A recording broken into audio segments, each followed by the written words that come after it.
The number of COVID cases is soaring. States are bringing back lockdowns, reinstating limits on gatherings, closing schools. 1 million new cases were reported in just 6 days. The virus is killing more than 1,000 people in America each day.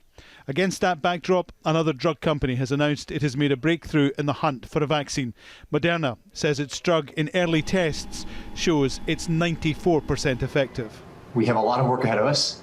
Knowing the vaccine is going to be effective is great news, but we still need to complete the regulatory process. The company hopes to have the first 20 million doses ready to go before the end of the year. Frontline workers and those most at risk will be treated first before there's a bigger rollout. That's led America's top COVID expert to warn people they can't relax just yet.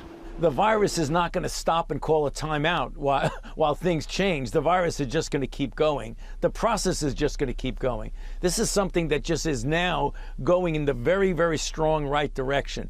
President Donald Trump, who claimed that last week's breakthrough announcement was delayed until after the election to damage him politically, struck a different tone with the new vaccine, tweeting out that historians should note that these great breakthroughs were made on his watch. Good afternoon. In Delaware, President-elect Joe Biden laid out his plans to get the economy up and running and insisted the Trump administration should work with him to save lives. More people may die if we don't coordinate. Look, as my Chief of Staff, Ron Klain, would say, who handled Ebola, a vaccine is important. It's of little use until you're vaccinated. So how do we get the vaccine?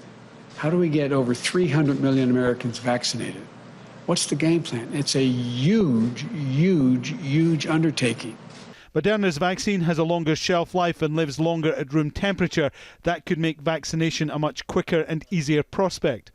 But for many families, they still face a difficult few months living with a virus that has changed, impacted and taken so many lives. Alan Fisher, Al Jazeera, at the White House.